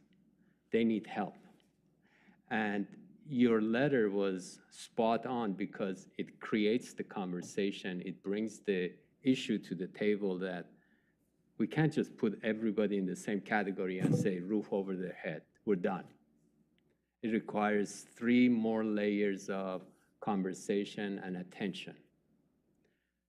Similar to what the city leaders in Lake Oswego have done, hiring a mental health person who works with the police officers, so when they see a situation that is not intended as criminal but mental health, we have separated those cases from the crimes that actually are intentionally done. So when we say we're progressive not in every situation is a bad thing. In this case, we identify the problem, we put a solution to it, and I believe we're so successful that other cities want to follow our lead. Similar to what you have put on the table is we need to have a conversation about this and make sure that when we spend so much money to take care of people, these programs are successful and they don't become something that yet requires another strategy to resolve. So your letter in 1.5 pages is a condensed version of PhD dissertation, and of course complemented by Mayor Buck's support of what you're trying to do. And you certainly have my support, and anything I can do to help you with your mission, I'm in. Thank you so much, Councilman. Thank you, It took Councilor. me 7 years to write my dissertation, by the way. I don't want to go back to those days. Councilor Woodland, and then Councilor. I'm just going to say I agree with everything they said, and that whatever we can do as a council to give you support. I want these projects to be successful. It's funny, when I read the packet on Thursday and then I emailed our city manager some questions, and it was really driven towards everything that you had in your letter. And it's so nice when you have all these thoughts and you don't know how to put them really down in a succinct manner. Reading your letter and then Joe's part of the letter, it succinctly put the whole thing together eloquently and beautifully, and I think you hit every major point that needs to be made, and I agree 1,000% with you. Whatever we can do to help you. One thing that I guess I would just pass on is that we as a council embraced bringing in projects like yours into Lake Oswego, and in many ways, it's the first time that we've done that in Lake Oswego, even though I would suggest to say that we have a lot of multifamily housing and we have a lot of housing that is more affordable. We still needed the component of the types of projects that you're involved in. And part of it with the selling of it by government officials, by nonprofits, is that this is going to be housing for workers in Lake Oswego and people so that they don't have to commute in from other communities, but there are going to be some great opportunities for people that are not paid or paid more at the lower wages to have an opportunity to have a place in Lake Oswego. And that's what we embraced. And I'm all for that 100%. I just, you know, while you say it eloquently, I'll say it more bluntly. I felt like we kind of got a little bit misdirected by those comments because the fine details of basically, as my colleague said, we're trying to put a square peg into a round hole with residents of Oregon that need a different type of help. And we're putting them in a situation that they're not going to be successful either.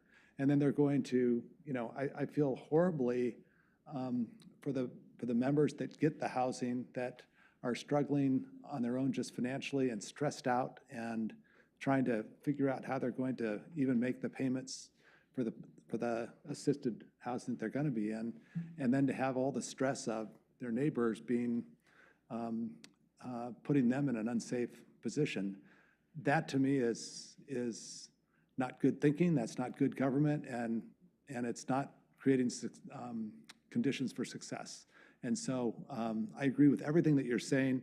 Whatever we can do to help you with the county, let us know. I'm hoping Clackamas County sees this, and if they're even a nano part smart after they've read your letter, they'll immediately go to legislation to make a change, because I think you eloquently put it perfectly down.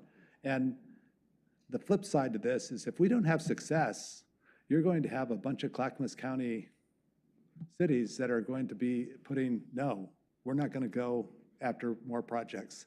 And that's going to be counterproductive. And so I think that has to be loud and clear as whoever wants to send that message. I think Joe did, but I think we need to make that very clear that people are going to see bad headlines and they're going to say, not in my neighborhood, whereas we can have a successful project and, you know, and frankly, we need the kids because our district is starting to depopulate a little bit because it's getting more expensive to live in Lake Oswego. So it's a win-win for everybody if they get the equation right. That's right. So That's right. anyway, move forward, but know that we're 100% behind you, and whatever we can do to help you, let us know.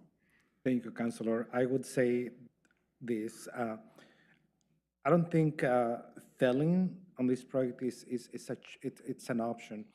If we do, I told this to Mayor Buck, the end of affordable housing for Lake Oswego will be our project, because this wouldn't be sustainable, and I wouldn't blame you or anybody else.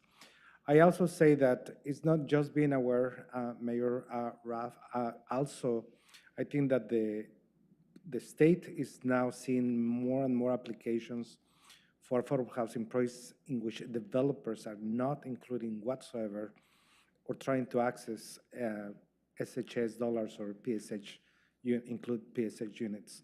So the message is sound and clear. Yes, we want to do PSH units. Some of them, some projects like Julia West in downtown Portland is going to be 100% PSH, but with the caveat that that project is going to have a whole new set of robust services. So we are shifting the narrative. There are some people and some projects that will be fully. I think they went a little too big. I would have done a smaller project with only PSH with full 24/7 services. But again, as an experiment, things that we do here in Oregon, I learned for the past almost 10 years. And that's okay. We are learning as we go. And one of the good things that we also have is that we move fast in terms of pivoting and changing, our minds once we see that things are not working. So I think we're on that stage right now. Thank you. Councilor Boop.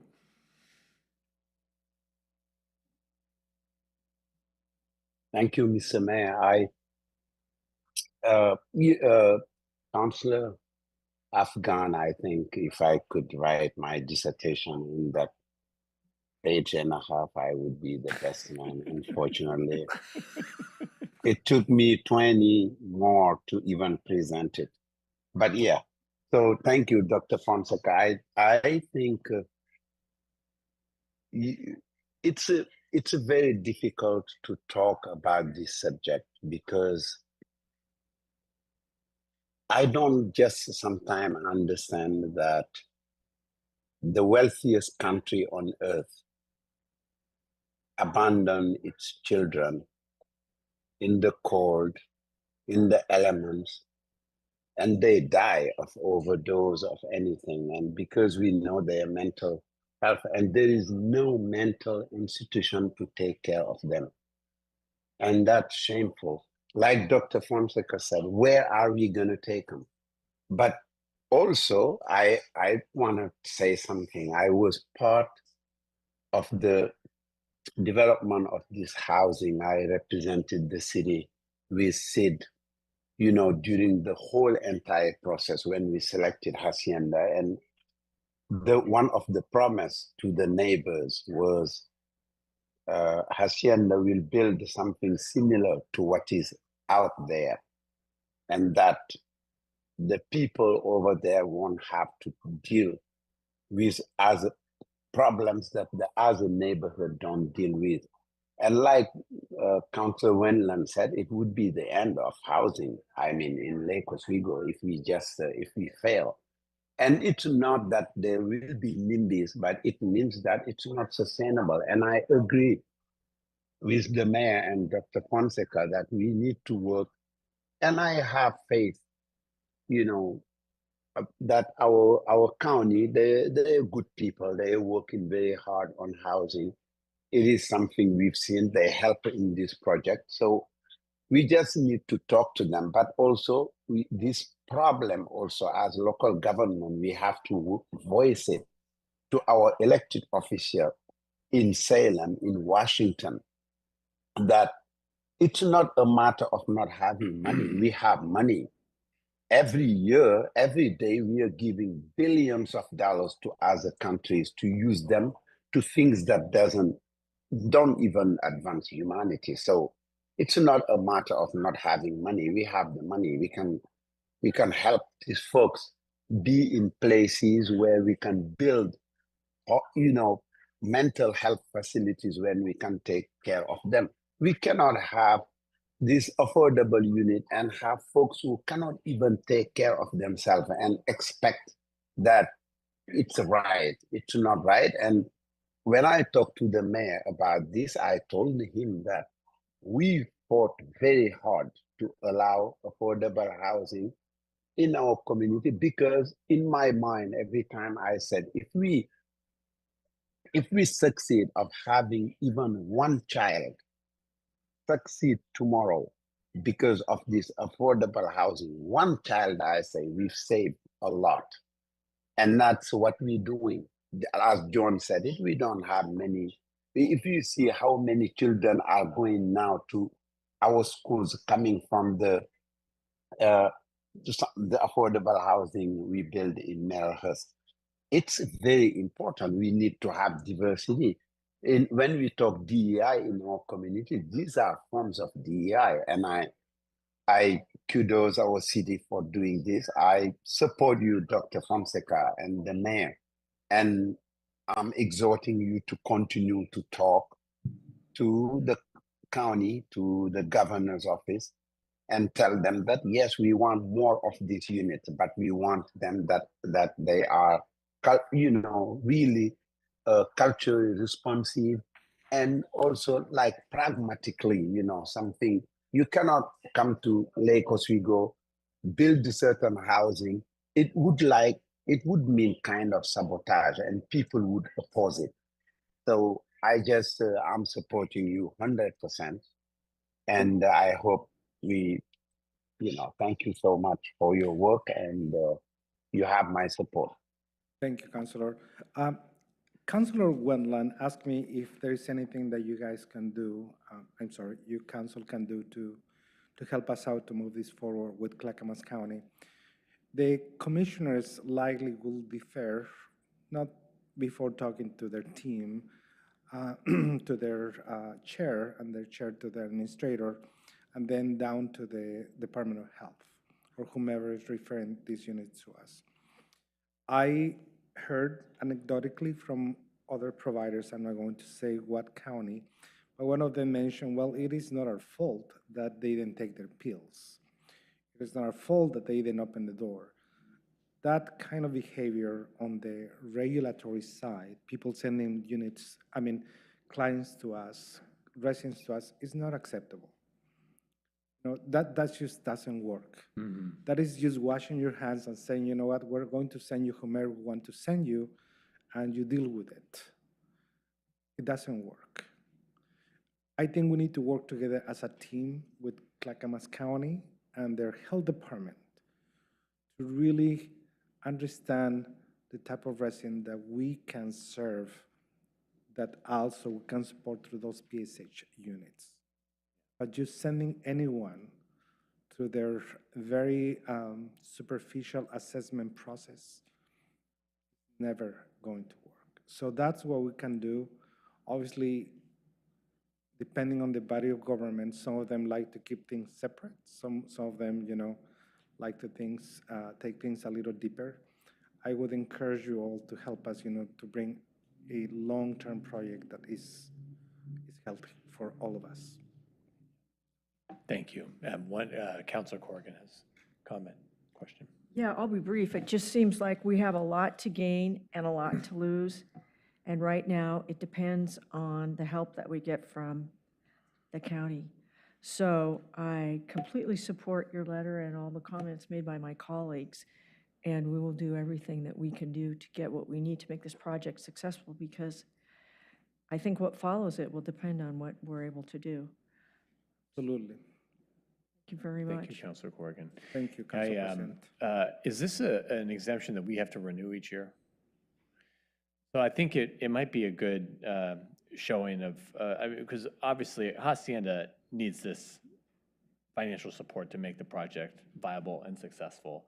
And it would be good showing the county that we're all in, on this project, and then continuing our advocacy as we go forward to ensure that the structure is there, and also advocating, because it's the full exemption is a good amount, so we can talk to our colleagues in the other taxing jurisdictions as well.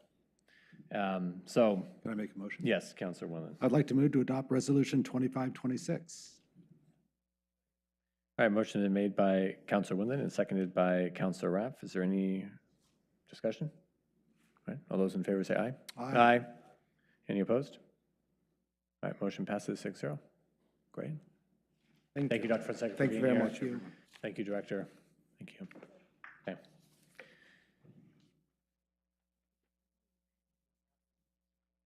Information from council.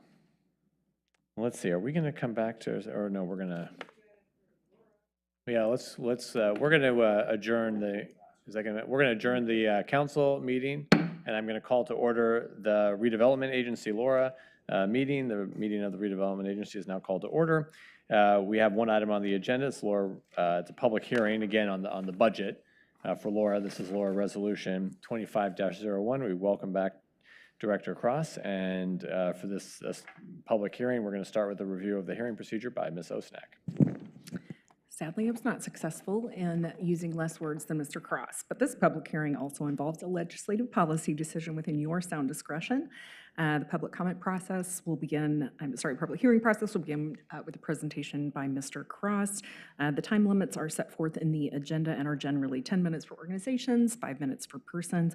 And I'm going to ask if councilors if there are any financial conflicts of interest. And having declared it in the other session, I am noting for the record that there are no financial conflicts of interest.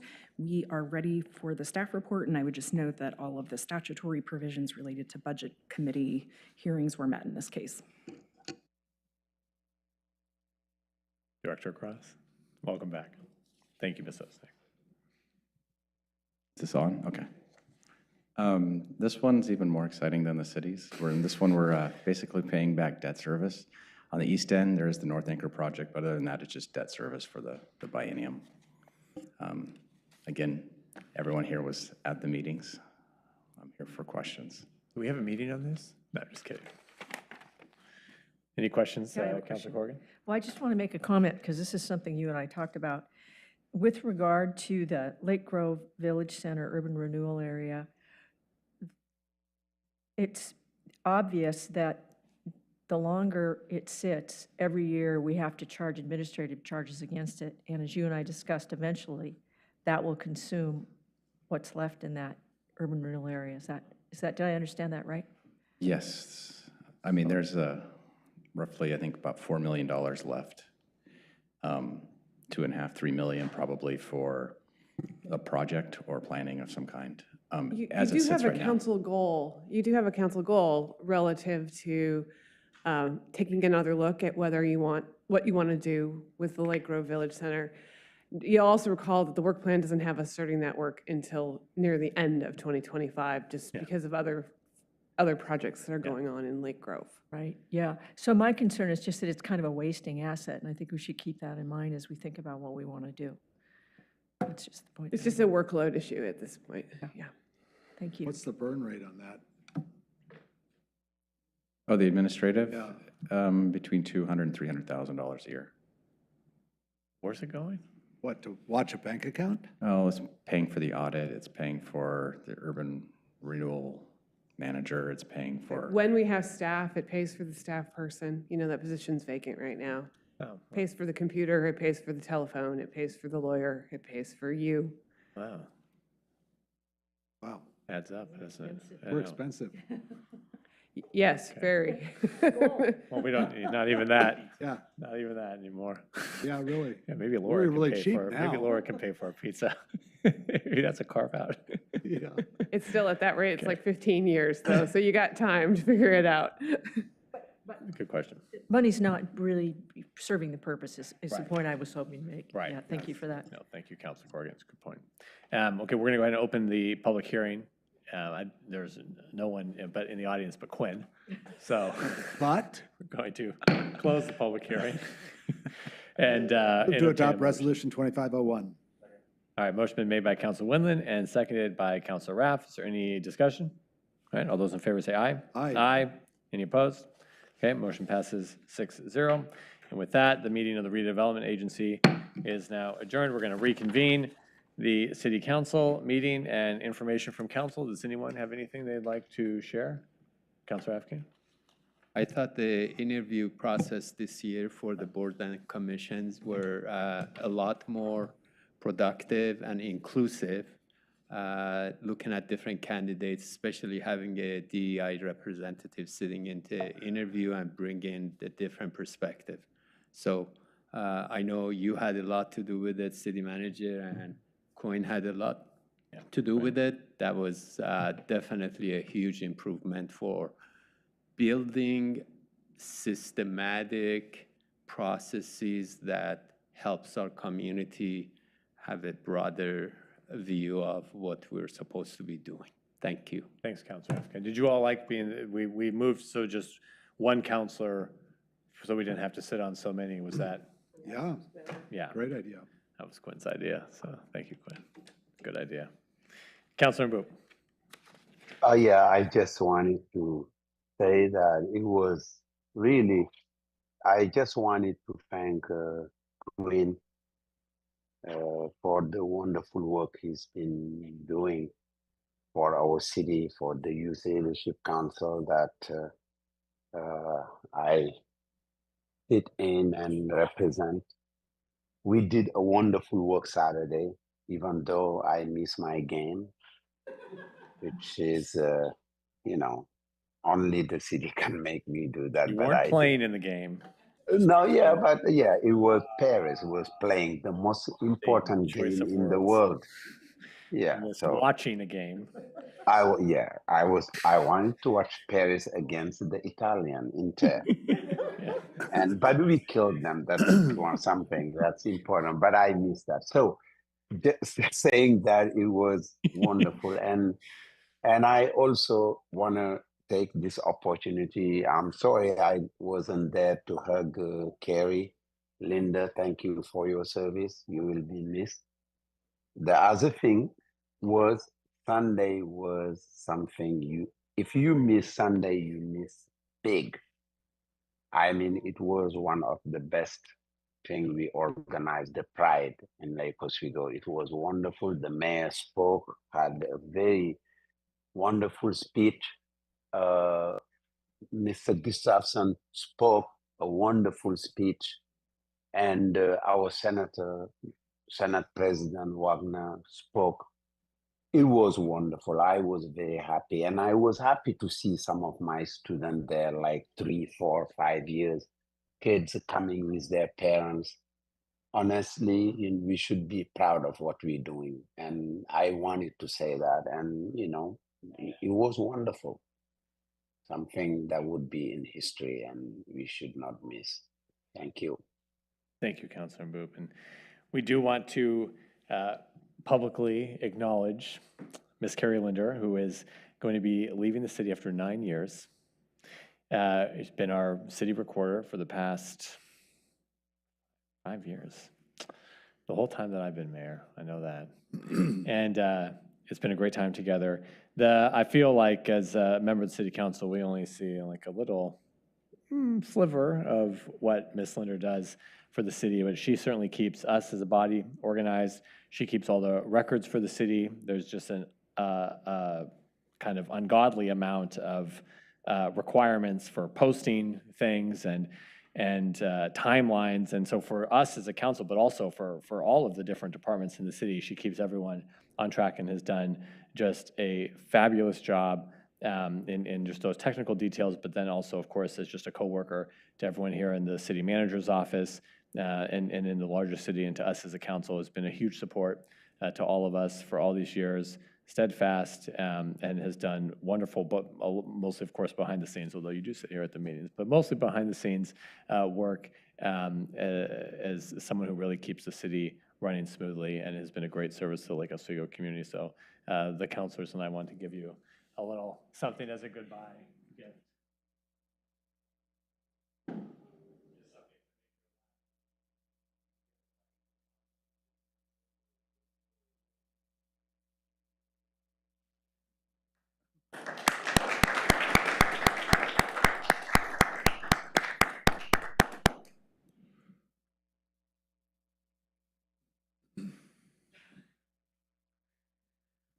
I mean, how can you follow that? So I'm probably not going to try other than to say, just think of all the stuff that you've been through as a council that's been a little bit difficult, or maybe just a little bit. Carrie's been there with you for it. So yeah, we all are going to miss Carrie and her ability to keep calm, even as microphones are breaking down and people are lined outside the door to testify about pickleball. So we'll miss you, Carrie, a lot. Yeah, a little bit of security guard, a little bit of cattle herder, a little bit of sheepdog. She's got it all. So I just want to let you all know I'm going to be out of the office Thursday, Friday of this week, and then all of next week, Megan will be pro tem. You'll get an email. Oh, I did actually want to say something to you. I put it in the Friday email, but it was at the very end. I know you've gotten questions about why were there no flags at City Hall for the last 2 weeks of May. The reason was the flagpole was broken. And so it took 10 days for us to get the parts to fix the pole. Shout out to facility staff for getting it done last week so that we could actually have a flag raise on Sunday afternoon and so that we can put the regular flags up starting on the 1st of July. So. Thank you. And as a reminder to you, on the first, our meeting on 1 July, Tuesday, it's going to be a 4 p.m. start. We had sent out an email, but not everyone. Okay, 4 p.m. We have executive session. Oh, okay, okay, good. Okay, so that's good with everyone, the 4 p.m. Everyone's going to be here. Okay, great. Okay, then we're adjourned. Just one, I just want to call out, well, can we just say two quick words for Carrie? Of course. You have been a stellar person in all of our lives. You've kept us organized. You've kept us going. And whenever we need anything, you're always there for us. And I just have to tell you that no matter what happens, you put your $1 million smile on, and then all the tension goes away, and things are solved, and we feel very comfortable. And just keep smiling, and we just wish you all the best as you go forward. You know that you always should come back and visit us and say hi, because you're always going to be an integral part of Lake Oswego. And we just appreciate everything that you've done. And thank you for everything. And then to Quinn, I know that this is not the... You'll have one more shot with Quinn. One more shot with him. You'll have one more shot with Quinn. I just want to tell you, though, that our commission, that when we went through interviews, we felt that Quinn should actually take over the FAA and do a new program for traffic control, because he could probably organize the nation on flying all the planes. So that was our commission. That was our commission's, yeah. That was our commission's feedback that we would take you as our flight control expert czar for the United States. It's a great idea. It's a great idea. So, thank you, Councilman. Councilman. I would like to publicly share with Carrie that if she loves flowers and if she decides to stay, she will get a flower twice as big as this. So that's an offer to stay. Thank you, Councilman. Good. All right. Thank you, everyone. We're adjourned.